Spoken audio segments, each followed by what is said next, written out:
Acids bases and salts part 3। पहले दूसरे part में हम समझ गए थे एसिड्स क्या होते हैं, बेस क्या होते हैं, दोनों के फंक्शन क्या होते हैं, कैसे पता करेंगे एसिड होता है, कैसे पता करेंगे बेस होता है। We use indicators to identify whether the given solution is acidic or basic, ये हमने पढ़ लिया था। अभी इस पार्ट में पहला जो हमारा टॉपिक है वो ये है acids and bases in water, यानी वाटर में अगर एसिड और बेस को डालेंगे तो क्या होगा। तो वही हम लोग जो पढ़े थे सेकेंड पार्ट में वही है कि एसिड या बेस को अगर वाटर में डालेंगे तो ये डिसोसिएट हो जाएगा, यानी जो एसिड होगा वो H आयन में डिसोसिएट हो जाएगा, बेस होगा वो OH आयन में डिसोसिएट हो जाएगा। When added to water, acids and bases dissociates into their respective ions, ठीक, आयंस में डिसोसिएट हो जाएगा। And help in conducting electricity, और जैसे ही वो आयंस में डिसोसिएट हो जाएगा, ब्रेक हो जाएगा, वो इलेक्ट्रिसिटी कंडक्ट करने में हेल्प करेगा, क्योंकि इलेक्ट्रिसिटी का मतलब होता है इलेक्ट्रॉन, और इलेक्ट्रॉन का मतलब होता है चार्ज पार्टिकल्स। तो चार्ज पार्टिकल्स क्या होते हैं, प्लस चार्ज और माइनस चार्ज। तो जैसे ही एसिड या बेस वाटर में डिसोसिएट हो जाएगा इनटू द आयंस, तो वो इलेक्ट्रिसिटी को कंडक्ट करने में हेल्प करेगा। नेक्स्ट पॉइंट क्या है, difference between acids difference between a base and an alkali, इसको समझते हैं। इसमें क्या है कि सपोज करो ये बेस है, ये हमारा जो है NaOH है, सोडा लाइम है, ये हमारा बेस है।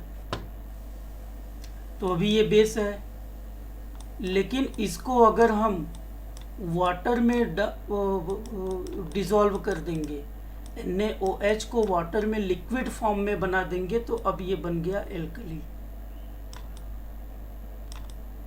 ठीक। यानी बेस तो बेस है, बेस सॉलिड भी हो सकता है, लिक्विड भी हो सकता है, लेकिन जो बेस लिक्विड फॉर्म में होगा, एक्वस फॉर्म में होगा, है ना, जो बेस लिक्विड फॉर्म या एक्वस फॉर्म में होगा उसे हम लोग एल्कली कहते हैं। क्लियर है, समझ लेते हैं अब इसमें क्या लिखा हुआ है। Bases undergo neutralisation reaction with acid, यानी बेस और एसिड जब मिलते हैं तो न्यूट्रलाइजेशन रिएक्शन होता है, हम पीछे पढ़ चुके हैं। They are comprised of metal oxide, यानी जो बेसेज होते हैं वो मेटल ऑक्साइड भी हो सकते हैं, मेटल हाइड्रोक्साइड भी हो सकते हैं, मेटल कार्बोनेट्स हो सकते हैं, मेटल बाइकार्बोनेट्स होते हैं। एग्जाम्पल सबका देखेंगे। मेटल ऑक्साइड का मतलब Na2O, ये मेटल ऑक्साइड है। मेटल हाइड्रोक्साइड का एग्जाम्पल क्या है, NaOH, ये मेटल हाइड्रोक्साइड है, ये मेटल ऑक्साइड है।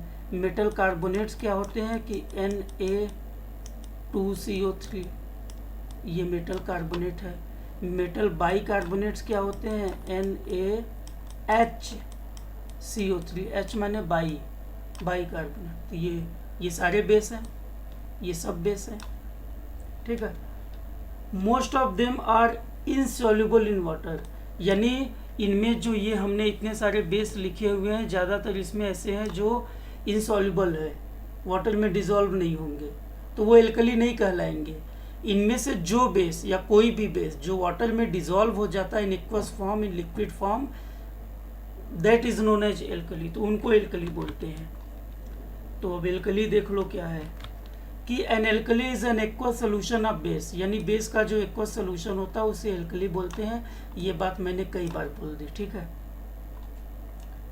और अगर पता करना, एग्जांपल देना हो कि एल्कली का एग्जांपल क्या है, तो मेटलिक हाइड्रोक्साइड NaOH है, CaOH ट्वाइस है, MgOH ट्वाइस है, AlOH थ्राइस है, ये सारे मेटल ऑक्साइड हैं, एल्कली है। ये dissolve in water and dissociates, क्योंकि ये वाटर में डिसॉल्व हो गए, OH आयन डिसोसिएट करते हैं। तुम देखो सब में OH है, तो OH आयन ये डिसोसिएट करेंगे। तो जितने भी एल्कली हैं, ये बेस है, बेस को हमने डिसॉल्व किया तो एल्कली बना। यानी एल्कली है क्या, एल्कली क्या है, बेस है। यानी सारे एल्कली बेस हैं, लेकिन सारे बेस एल्कली नहीं है। All alkalis are bases but not all bases are alkali, जो बोला हो गया। नेक्स्ट क्या है, हाइड्रोनियम आयन। अब हाइड्रोनियम आयन क्या होता है, हाइड्रोनियम आयन का फार्मूला होता है H3O प्लस। होता क्या है कि H2O का फार्मूला होता है, ये वाटर है H2O, इसमें एक और हाइड्रोजन अगर ये गेन कर लेगा ये, तो ये H3O बनेगा और चार्ज आएगा प्लस। ये कैसे बनेगा उसी को हम लोग देखेंगे। तो hydronium ion is formed when hydrogen ion accept a lone pair of electron from the oxygen atom of water molecule forming a coordinate covalent bond. अब कोऑर्डिनेट बॉन्ड क्या होता है, जहाँ प्लस और माइनस से बनता है वो कोऑर्डिनेट बॉन्ड है। कोवेलेंट बॉन्ड क्या होता है, जहाँ शेयरिंग से बनता है। इसके बारे में हम जो है कार्बन कंपाउंड्स में डिटेल में पढ़ेंगे, ठीक है। तो अब हाइड्रोनियम आयन बनता कैसे है, देखिए ये हमारा वाटर मॉलिक्यूल है, ये भी वाटर मॉलिक्यूल है। अब दो वाटर मॉलिक्यूल यहाँ पे हो गए। यहाँ देखो लोन पेयर ऑफ इलेक्ट्रॉन है, यहाँ भी लोन पेयर ऑफ इलेक्ट्रॉन है। इसको थोड़ा समझते हैं, ठीक है। ऑक्सीजन है, H2O में दो हाइड्रोजन होते हैं। अब हाइड्रोजन जो है उसकी वैलेंसी कितनी होती है, वैलेंस इलेक्ट्रॉन कितने होते हैं, एक होते हैं। इस हाइड्रोजन का भी एक होगा। ऑक्सीजन के वैलेंस इलेक्ट्रॉन कितने हैं, 6 होते हैं। 1 2 3 4 5 6। तो ये वाला तो हमारा कोवेलेंट बॉन्ड बन गया। कैसे बन गया, क्योंकि ऑक्सीजन को के पास एक इलेक्ट्रॉन है, इसको स्टेबल होने के लिए एक और चाहिए, तो इसने इस ऑक्सीजन से हाइड्रोजन ने ले लिया। हाइड्रोजन के पास 2 हो गया, ये स्टेबल हो गया। ये हाइड्रोजन भी वही काम किया, एक इलेक्ट्रॉन इससे ले लिया, स्टेबल हो गया। ऑक्सीजन को स्टेबल होने के लिए क्या चाहिए, ऑक्सीजन के आउटर मोस्ट 6 इलेक्ट्रॉन्स है, इसको स्टेबल होने के लिए 8 चाहिए। तो ये हाइड्रोजन क्या करता है, 1 electron from this hydrogen and 1 electron from second hydrogen, यानी इन दोनों से एक एक इलेक्ट्रॉन ले लिया तो 6 इसके पास था, 2 और ले लिया तो 8 हो गया, ये भी स्टेबल हो गया। तो यहाँ पे क्या बना, ये जो बॉन्ड है ये कोवेलेंट बॉन्ड बना। कोवेलेंट बने शेयरिंग, कि एक मैंने दिया तो एक मैंने लिया। ये वाला जो बॉन्ड है ये कैसे बना, ये भी कोवेलेंट बॉन्ड है। क्यों, क्योंकि ये भी शेयरिंग हुआ कि एक मैंने दिया तो एक मैंने लिया। यहाँ पे देखो 4 इलेक्ट्रॉन बचे हैं, 2 यहाँ 2 यहाँ, है ना। अब ये चारों इलेक्ट्रॉनों को 2 ग्रुप में बांट देंगे और एक ग्रुप को बोलेंगे लोन पेयर। लोन पेयर ये, और ये भी है loan pair of electron, lone pair. तो वही यहाँ पे है, एक लोन पेयर यहाँ है, एक लोन पेयर यहाँ है, एक यहाँ है, एक यहाँ है, दोनों एक ही। अब क्या करेगा, ये वाला अपना एक लोन पेयर इसको दे देगा, ठीक है। तो जब अपना ये वाला अपना इसको एक लोन पेयर दे दिया तो इसके पास एक ही लोन पेयर केवल बचेगा, और इसके पास 2 था, 3 हो गया, 1 2 3, इसके पास 3 हो गया। तो ये जब अपना एक दे देगा तो यहाँ से इसको एक हाइड्रोजन मिल जाएगा और ये बन जाएगा H3O, यानी H3O बन जाएगा, लेकिन प्लस चार्ज आ जाएगा क्योंकि इसने दिया है। जो देता है उसके ऊपर प्लस चार्ज आता है, इसने दिया है तो जो देता है उसके ऊपर प्लस चार्ज हो जाता है। यही है कंसेप्ट। नेक्स्ट टॉपिक है डाइल्यूशन। डाइल्यूशन माने होता है किसी चीज को हल्का करना। सपोज एग्जाम्पल, ये हमारे पास गिलास है, इस गिलास में हमारे पास शुगर सोल्यूशन है, यानी चीनी का शरबत है, शुगर सोल्यूशन है इस गिलास में। शुगर सोल्यूशन कहाँ तक है? यहाँ तक है, यहाँ तक। ये हमारा शुगर सोल्यूशन है। अब डाइल्यूशन का मतलब क्या हुआ? डाइल्यूशन का मतलब हुआ इसमें हम बाहर से और पानी मिलाएंगे, वाटर। 1 चम्मच और पानी मिलाए, डाइल्यूट हो गया। आधा गिलास पानी मिला दे, एकदम डाइल्यूट हो गया। उसको टेस्ट करोगे, एकदम हल्का चीनी लगेगा। तो डाइल्यूशन का कंसेप्ट यही है, हल्का करना किसी लिक्विड को। तो dilution is the process of reducing the concentration, यानी इसमें जो चीनी था, शुगर था, इसका कंसंट्रेशन हमने रिड्यूस कर दिया। रिड्यूस माने होता है घटाना, तो शुगर का कंसंट्रेशन हमने रिड्यूस कर दिया। तो डाइल्यूशन मीन्स होता है reducing the concentration of solution. अब वो कैसे होगा? By adding more solvent. Solvent माने वाटर, यहाँ देखो लिखा है यूजुअली वाटर। सॉल्वेंट में यूजुअली वाटर यूज करते हैं। तो डाइल्यूशन एक बार फिर समझते हैं। Dilution is the process of reducing the concentration.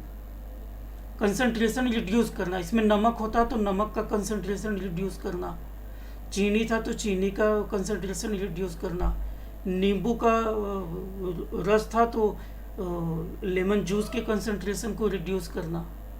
ठीक है।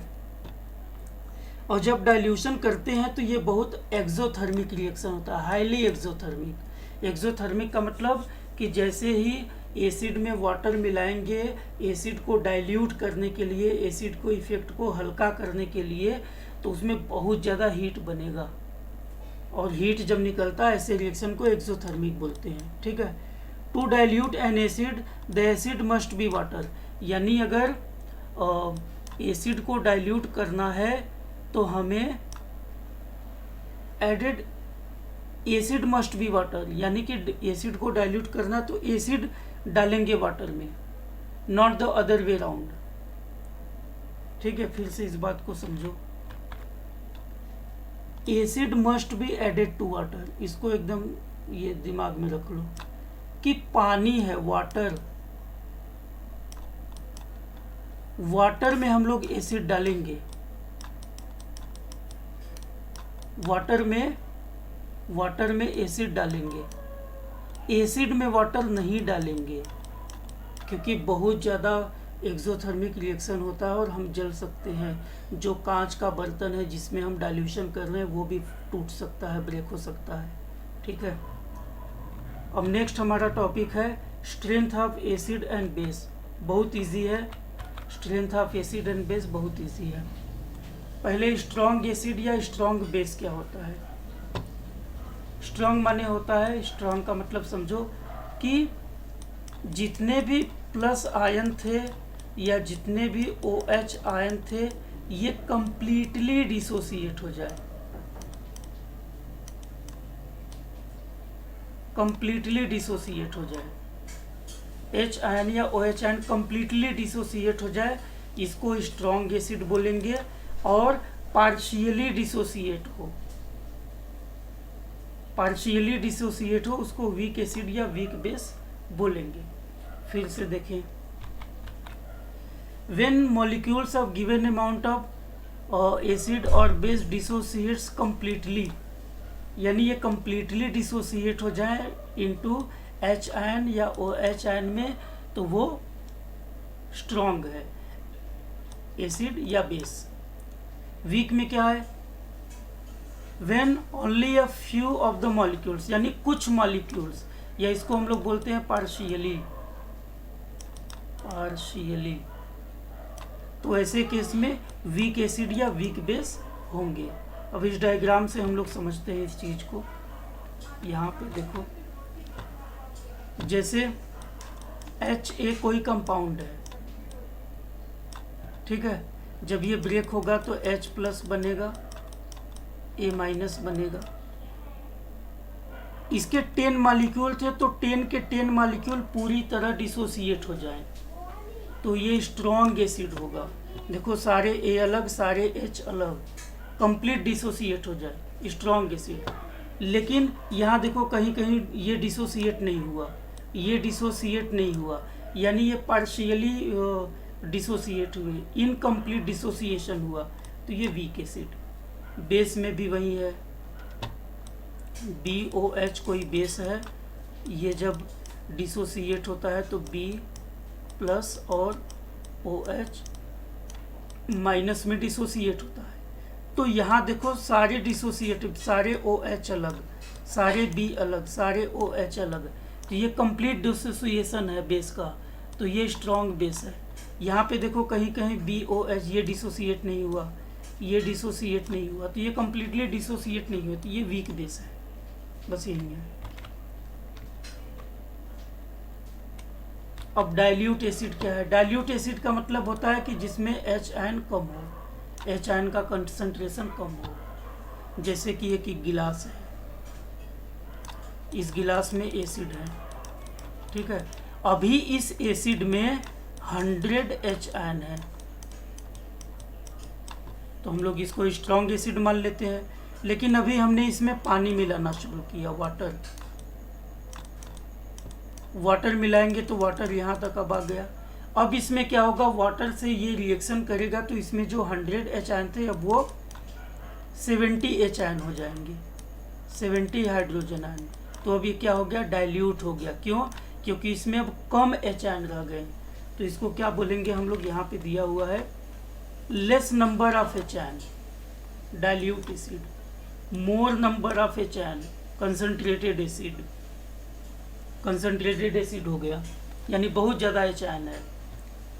तो देखो ये कंसंट्रेटेड है, मतलब इतने कम एरिया में ही कितने H हैं, 1 2 3 4, और यहाँ इतने बड़े एरिया में 1 2 3 4 हैं। तो कंसंट्रेटेड एसिड कौन हुआ, ये वाला हुआ, कि कम वॉल्यूम में ज़्यादा H आयन है ना। यहाँ भी 4 है, यहाँ भी 4 है, लेकिन इसका वॉल्यूम कम है, तो ये कंसंट्रेटेड होगा, है ना। जैसे कि 2 गिलास ले लिए, दोनों में बराबर पानी भर दिया, ठीक है, इसमें भी 1 चम्मच चीनी डाला, इसमें भी 1 चम्मच चीनी डाला, दोनों को मिला दिया, दोनों कंसंट्रेटेड है क्योंकि दोनों का वॉल्यूम सेम है। अब इसमें हमने थोड़ा सा पानी मिला दिया, वाटर।